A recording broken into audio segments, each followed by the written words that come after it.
Matt de Boer's lack of scoring the main reason for his omission, or was there other factors involved in that? No, it was a combination of factors and just that general banner, a little bit of form. He was really quite good, probably 3 or 4 first rounds, but he sort of tailed off the last couple of weeks. So yeah, we had a good chat to Matthew, and yeah, he's responded well. So yeah, he just wasn't at his best. So I mean, we had 2 bad losses, haven't we? Well, not bad. We don't like to lose, so they're all bad. So yeah, we had 2 losses, and just on balance, we thought some others. We thought Crosby was terrific. You know, it was for a young player. You know, so yeah, we hold our leaders to a higher account, really. So yeah, in the mix and the team balance, he's sort of gone out. And what's the message to him? What's he got to do in the waffle to get his spot back? Yeah, work really hard. You know, win the ball, use it well, and just show strong leadership and enthusiasm, which are typical traits of Matthew. You know, he's been a successful player because he's a high intensity player, prepares really well and gives his all. So that's what we're looking to see. What's Matt Fyfe's? Sorry, you go. Obviously a bit depends on training today, but with Michael Barlow, how confident are you? Yeah, really confident. So he's trained well. He did, what's today? Friday. Yeah, so yeah, he did a huge amount on Monday, so we backed him off on Wednesday, so he'd be cherry ripe for today. So certainly, unless there was a mishap, and that's why we're always cautious. You know, it's a Sunday game. You know, anything can happen from here. You know, woken up game day, 2 gastros and players out, and you know, in the last session, it's easy to get a couple of nicks. So it's always, I can't be definitive in here who's in and who's out. We've named the 25, but we're really optimistic that he'll be fine, which is great for us because he's a very good player. Is he ahead of schedule? Like, has he done more than he? No, the way it works is that you can't have a set and forget mentality with rehabilitation because everyone reacts differently, and sometimes with some players you can have a positive scan and they're functionally fine, so they'll play, and sometimes the scan will be clear and they can't sort of move very well. So it really is about KPIs, and you know, they've got strong systems downstairs. You know, they've got all their box jumps and speeds and times and all that. So what happens is you start to rehabilitate and you hit those milestones, and then you can progress, and if you're hitting them early and keep moving, you progress, and that's what Michael has done. So, but it can work the other way. People we expect, that's why we're reluctant to put time frames on. So they'll expect to jump a hurdle and they don't jump it, so at times it puts themselves back a week. So that's the process AFL clubs tend to go through, and that's why you have early returns and delayed returns. That's why it's always dangerous putting an exact time frame on it. If he does come back, though, it's good timing given his record in the Derbies is sensational. Yeah, I haven't sort of analysed his form in the Derbies, but I can tell you, which you guys know, he's a consistent performer for us in the midfield, and he's a ball magnet. You know, he brings enormous run and spirit to the team. So, you know, we're always glad to add those elements to the team. How close, there's a bit of excitement with the fans and around the footy community about Anthony Morabito possibly coming back this week. Yeah, unfortunately he's come down with severe tonsillitis, so he won't train today. He's been sent home, so that's unfortunate. Yeah, he's getting closer. He will play at this rate AFL football this year, and really with his capacities, he's virtually at AFL level. For some players, tonsillitis might mean weeks or a couple of months out of the game. How bad is it? No, I think tonsillitis, we're not going to operate on it. Severe case. Glandular fever, yeah, Dr. Chatfield. Hopefully it's just he'll still get to play in the waffle on the weekend, you know. Antibiotics, you know, penicillin, great invention. Matt Fyfe's out there, so he's come up okay. Yeah, I sort of read the article, and I think even the club I think he rang in, he was a little bit off, but certainly not the flu, and he's basically 100%. That's just on Morabito, will he not play waffle either? Or?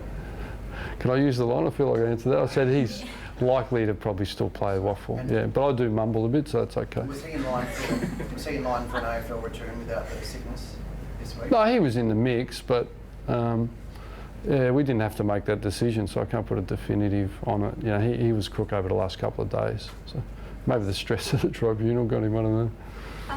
What have you noticed differently about West Coast on the season?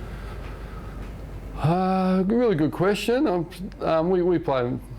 Well, the first thing is they beat us the last 2 times, so that hadn't happened for a while. So I noticed that they beat us, and convincingly up at Joondalup, and then we closed the gap. So we're trying to bridge the gap in this one. I'm trying to think. Obviously, they're a bit taller in their front half, although previously they were tall. Well, I think the biggest difference is they got their personnel back. So, Wellingham, who they recruited as a free agent, is back. Alice had been playing. Hearn will be back. So the biggest difference is at the minute injury-free run, although they have sustained a couple. Because we do know, they were premiership favourites last year, weren't they? Everyone was touting them to win the premiership. So that list still exists. They've had a better run of it, better availability. So we understand we're playing a really high-level, high-performance team. Ross, I'm not sure if you're aware there's a security guard on the gate. Is that there? something to do with... I think we're changing cars over today with Hyundai, so I've left the keys in it. They're probably trying to keep it out. Look, it's really difficult here to have closed sessions. Typically, we haven't had them, although occasionally we like to.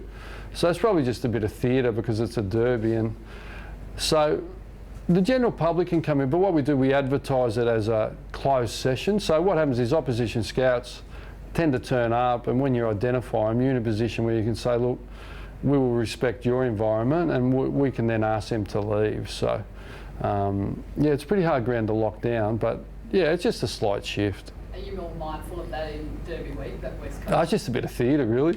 We can write about it, talk about it, and just make it. They'll have to get the ladder out and be on the hill. So, it's just a slight shift. Yeah, we're not going to do anything special. It's really unusual for us, but.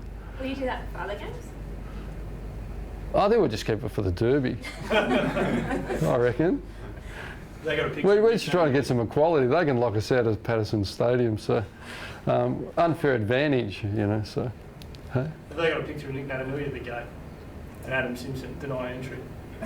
Yeah, well, I don't think Nick would be interested in our training. And senior coaches, we don't do much. We always send other people to do it, so he's probably got a scout coming down. Although Jeppy was there on his bicycle the other day, so that's a good ride down from there, isn't it? How far would it be? 15? Yeah, anyway. Yeah. We digress, yeah.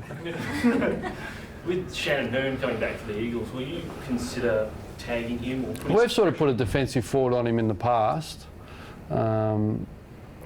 But as I said, Benal, what's different? Benal's there, Shepherd's been playing there, so they've got greater distribution than they had in the past. So it was easier in the past when they only had one to distribute it as a feature. So now they've got a few, it's harder to do that. And what changes do you make to the forward line mix this week? Well, we use the ball better. That's what we do. We felt we had enormous opportunity, and the statistics tell us that, even from teams love to get the ball within 70 metres to get an entry. Like we had 25 to North Melbourne's 12, but our composure and scanning and skill level and decision making was really at a low end, and that's my fault because the footy program we let some things slip. So we've identified them and worked really hard. It won't be a quick fix, but we know we've been in this position before and worked through it. So more than any personnel, it's really more composure, decision making and skill level, really. That was the feature out of last week. The Eagles have gone with a very tall forward line this season, and so far it probably hasn't worked. Do you see that as an area of weakness that you guys can exploit? No, that's not something I thought of. I know it's a threat, and when they get it right, it's really dangerous. So, they're 3-3, they're like us. So, what's the enemy of great? Is good, isn't it? So you can get caught up. We're good, but we're not great. So it can be a bit confusing. So, it can be a strength if they're catching the ball, but we've got to defend it and put some pressure on up the ground. Ross, with Hayden Valentine back from suspension, is he on notice not to do anything silly? No, not really. Look, I was disappointed, as was Hayden, and as you guys are highlighting, and rightly so, there's been a bit of a spate of them, and typically teams I coach, a feature is we don't get reported because we don't want our talent sitting in the grandstands. And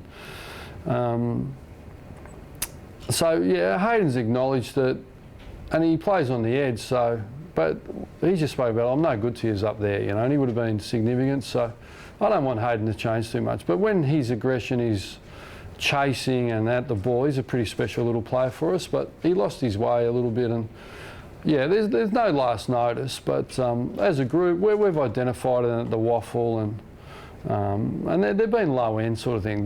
There's no king here, so sometimes it's just reflexes and a bit of frustration. So we need to control that a bit better than we have. Not only Hayden, but the whole group. So, and ultimately, I'm aware it comes back to me. So the buck stops with me as senior coach, as it should. So I've spoken to the guys and said, look, we like to be. We've made a reputation about being, really good competitors, chase really hard and compete, and that's the way, because that stuff doesn't achieve anything anyway, really. Do you ram home that point to the players leading into a derby when there's normally a lot of heat?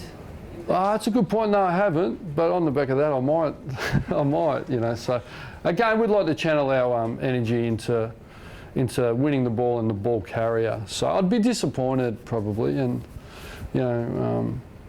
yeah, it's sort of moved on, the game, hasn't it? But you're right. What I've learned is there's lots of excitement about derbies, and I'd be disappointed if we're more intense this week. But the build-up is bigger, isn't it? There's great interest. It's great for the city, and I sort of get that now, which is fine. And it's great to be a part of it. I feel privileged, but I still got to strip that back and it's Aaron's 200, so it's another.